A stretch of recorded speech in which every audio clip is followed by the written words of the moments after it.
Good morning. The Old Testament reading this morning is Psalm 42. As a deer longs for flowing streams, so my soul longs for you, O God. My soul thirsts for God, the living God. When shall I come to behold the face of God? My tears have been my food day and night, while people say to me continually, where is your God? These things I remember as I pour out my soul. Oh, I went with the throng and led them in procession to the house of God, with glad shouts and songs of thanksgiving, a multitude keeping festival. Why are you cast down, O my soul, and why are you disquieted within me? Hope in God, for I shall again praise him, my help and my God. My soul is cast down within me, therefore I remember you from the land of Jordan, and of Hermon, and from Mount Mizar.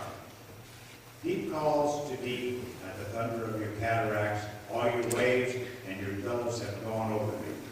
By day the Lord commands his steadfast love, and at night his song is with me, a prayer to the God of my life. I say to God, my rock, why have you forgotten me?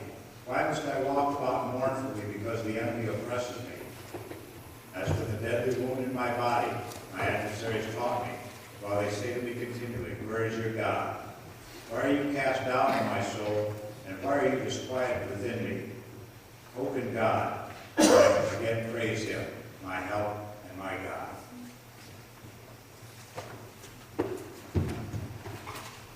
If you join me in singing As the Deer to 2025 in the Faith We Sing.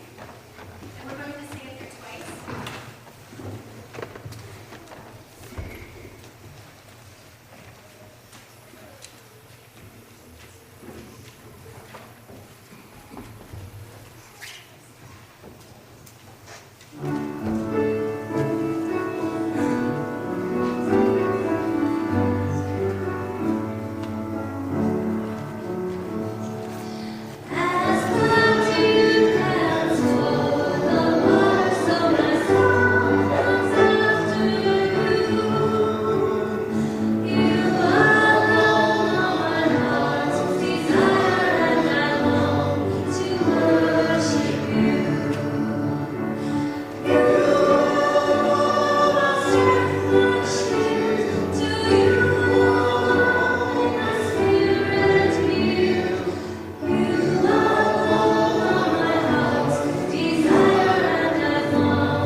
Lord, may these words of my mouth and this meditation of my heart be pleasing in your sight, Lord, my rock and my redeemer. Amen. About 2 years ago, in our Monday evening discussion group here at the church, we had the privilege of learning about a different faith tradition from two people who are very devoted to God and who follow the Baha'i faith tradition, which I had known nothing about, even though I've known one of these people for years and years. Although their path might not be my path, I feel God was able to teach me something about myself and help me in my journey of faith and discovery through their evening of sharing with us. I'm sure you've all had the experience of an aha moment in your life, whether it was trying to solve a complex problem that turned out to have a simple solution, when something just struck you in such a way that it stopped you in your tracks. I had just a moment just such as that when Kathy was sharing at the end of our discussion that she feels that we're all programmed to be receptive to God's voice. She mentioned that our heartstrings, our very souls, are capable of reverberating to the notes or frequency of God's Spirit. I was so impressed by it, I had to make her write it down so I wouldn't forget. They had these cards they handed out with the golden rule in all different faith traditions and how they interpret that. I thought, wow, if we're programmed, why do we make it so hard? Why do we feel so far away from God at times? So we talked about how we can choose to be open to hearing God's voice or choose to be closed off from His Spirit. I know I've heard this message hundreds of times before in church, in hymns, in prayers, but something about the way she said it that night and how her Spirit touched me just clicked. In this very building, with that particular group of people in our lounge, it just felt like a revelation to me. I really felt that God was working through Kathy that night to give me a message that I needed to hear. It was so simple yet so powerful. Maybe I don't need to try so hard to be connected to God. He's always present and available, and I'm created or programmed to receive His Word. I think many of us adults overthink matters of the heart and spirituality. Children often have a much clearer view, a clearer connection, not muddied by worry, anxiety, fears of all sorts, fear of failure, fear of almost everything, from germs to war. One special child of God, Maddie Stepanek, has written some outstanding and inspirational poetry that just wows me every time I pick up this book. It's called Journey Through Heartsongs. I don't know if any of you are familiar with Maddie. My mother-in-law gave me this book as a gift. He started writing poetry and stories at the age of 3. This book is a collection of his earliest works. He had muscular dystrophy, and he lost his battle in 2004 at the age of 14. Before he died, he gave inspirational speeches, wrote 7 best-selling books, corresponded with President Jimmy Carter, his humble peacemaker hero, and wanted to be remembered as a poet, a peacemaker, and a philosopher who played. He was a committed Christian of the Roman Catholic faith, and not only shared his faith, but he lived it. He inspired so many that a committee was formed to explore initiating the cause for canonization, and I don't know where that ever went. I meant to look it up and see what the status of that was. So I wanted to share his poem Heart Song with you because it speaks to the very thing that Kathy shared with us. I have a song deep in my heart, and only I can hear it. If I close my eyes and sit very still, it is so easy to listen to my song. When my eyes are open, I am so busy moving and busy. If I take time and listen very hard, I can still hear my heart song. It makes me feel very happy, happier than ever, happier than everywhere and everything and everyone in the whole wide world. Happy like thinking about going to heaven when I die. My heart sounds like this. I love you, how happy you can be, how happy you can make the world be. And sometimes it's other tunes and words too, but it always sings the same special feeling to me. It makes me think of Jamie and Katie and Stevie and other wonderful things. This is my special song, but do you know what? All people have a special song inside their hearts. Everyone in the whole wide world has a special heart song. If you believe in magical musical hearts, and if you believe you can be happy, then you too will hear your song. I know as I read his other poems that he really believed this heart song was of God, and that this voice saying I love you was of God too. If we can only tune our frequency into God's, then we can hear that voice too, or as Maddie puts it, feel that special feeling. Am I proposing that we'll hear God's voice, or like I said with the kids, see God with our binoculars? No. Some do, some are fortunate. But I think we all experience God in different and wonderful ways. I don't think I can sit still long enough most of the time to experience God in mystical ways. And I envy those who can feel that special feeling. I had a friend, Mary, who had breast cancer twice, had multiple surgeries, infections, and has lost her battles with that illness since. Some of you might have met her at our prayer shawl gatherings.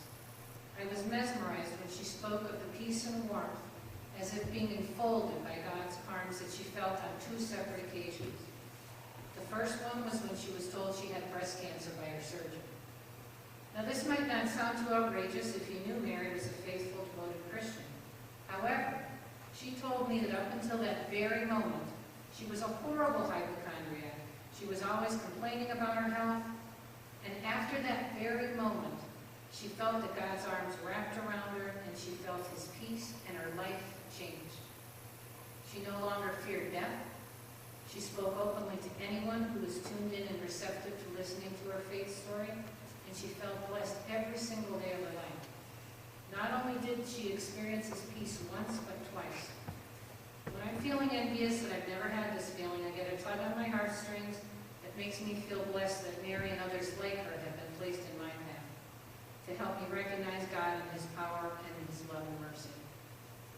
I may not have mind-blowing spiritual experiences or speak in tongues, but every day I'm blown away by the spirit of people I meet who have been touched by God. And I consider this a blessing and a gift. It is my shema, or my way of remembering, that if I'm willing to be open to God's message, his gospel message of love, that I too will experience it through his children. Another woman I feel blessed to have met, who's now, I'm not sure if she's 104 or 105 now. She still lives on her own, and she's also taught me a lesson. One day I told her I was so amazed and inspired by her spirit. I had never once heard her complain or grumble about her health problems or problems in general. She immediately scolded me. She threw her arms up in the air and said, "How can anyone complain when they wake up and they see all the blessings God has given them?" She put me in my place. And though I may not live up to her advice, I'm working on it every day, and I won't ever forget her. A couple of years ago, I heard a story of how God spoke to Mother Teresa, another woman of great faith. She was born in Albania and went to India as a young Catholic nun. It was a time when there was rioting and fighting, and the nuns were forced to forage in the street for food to feed hungry people. She was transferred to a school in the hills, and as she was leaving Calcutta, she heard the voice of a beggar lying on the road begging for water. And she felt that was God's voice calling her to care for the poor and destitute. At first, she was refused permission to leave the convent, but she kept at it. She persisted. She didn't give up, and she received dispensation from the Pope to start her own order, the Missionaries of Charity. I really believe God can and does make himself known to us through others, just as Mother Teresa felt the God's call through the poor beggar. We read in the Gospels how Jesus spent time with the least of these, the poor, women, and the sick. Often when we feel our hearts being drawn to minister to people in need, I think this is Christ's call to take the love he gives to us and pour it out onto his sheep, onto his flock, as Joe read. So if we believe that God's love and mercy, his grace, is offered freely to each and every one, should we just wait around and hope that someday we'll have a magical experience that confirms this? I don't think so, and neither did Wesley, the founder of Methodism. He didn't believe in being idle. Rather that we should engage in the means of grace so that God's grace can work through us and strengthen us to confirm our faith, to make us disciples. In other words, growing together in God's love.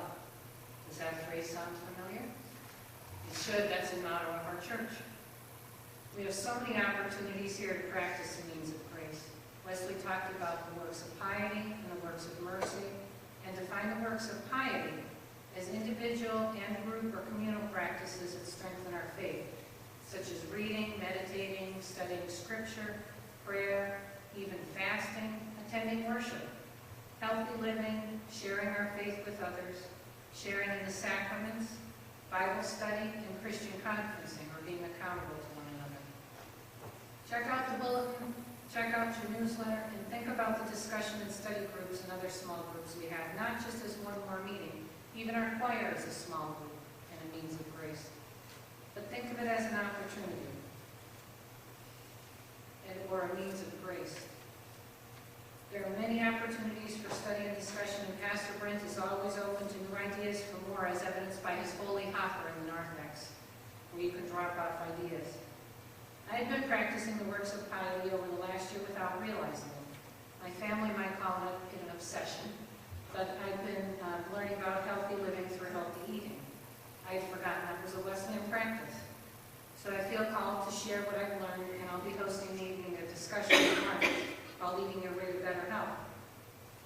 creative way that's practiced in this church is Pastor Brent's Taekwondo program with children and adults. Yes, even you can join this Taekwondo if you like to get up early on Saturday morning.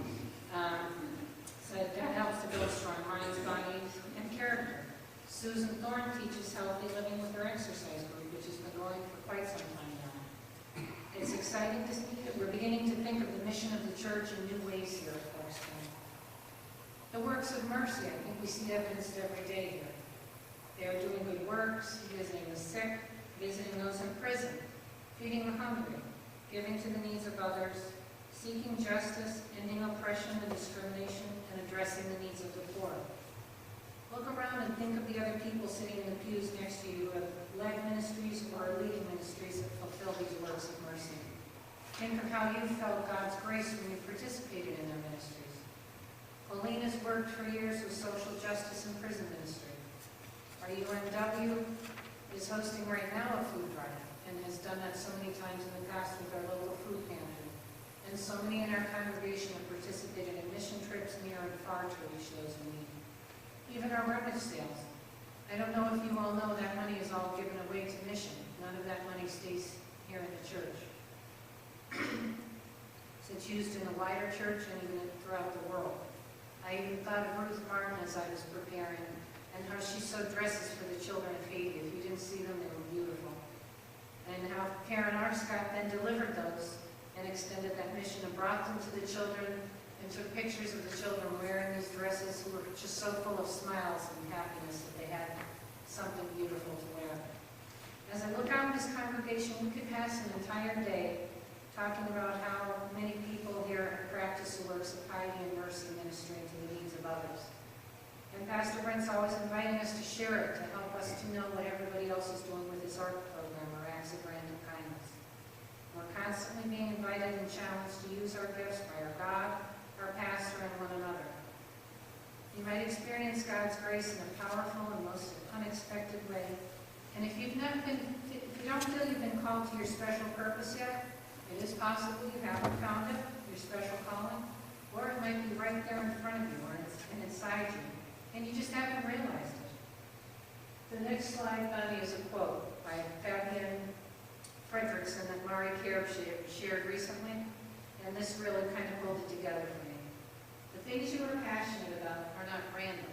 They are your calling. And I thought that was cool.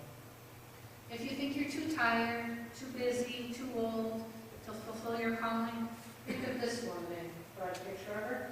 Her name is Jean Christie. Now, I don't know if she's still living. If she's still living, she'd be 108 right now. They had an article about her on the United Methodist Church website back in 2011. She felt she wasn't doing enough for her church. She called her pastor up on the phone and said, "How can I volunteer?" She was a mere 104 years old at the time. She suggested, "Well, how could I do this? Could I use my telephone skills to cheer up other people in my church?" And the Reverend agreed. She became the birthday ambassador for Andrews United Methodist Church in North Carolina. She estimated she called at least one person a week. She offered well wishes not just to regular worshipers, but to those who hadn't gone to church in a while. She celebrated her 106th birthday in 2011 with a reaffirmation of her baptismal vows at a church where she had been a member since she was 12 or 13. Can you imagine the impact of a single phone call? Might having someone who needs to hear a friendly voice or a kind word. She could use her gifts at 106 for God's work in our world. What's holding us back? And when I hear kids, I almost want to cry. When I hear Alex, I could feel the vibration when I was sitting next to her with that heart. It's just amazing that she would go out and do this. And it was a group that she was with that was young people, older people, middle-aged people that all got together that had that common bond of playing the harp and trying to reach other people with that kindness. I'd like to close with these thoughts by Scott Dannemiller. He's a young man who, along with his wife, quit his corporate job and spent a year doing mission work in Guatemala. And this is from his blog. It's called The Accidental Missionary. My blessing is this. I know a God who gives hope to the hopeless. I know a God who loves the unlovable. I know a God who comforts the sorrowful. And I know a God who has planted the same power work within me, within all of us. And for this blessing, may our response always be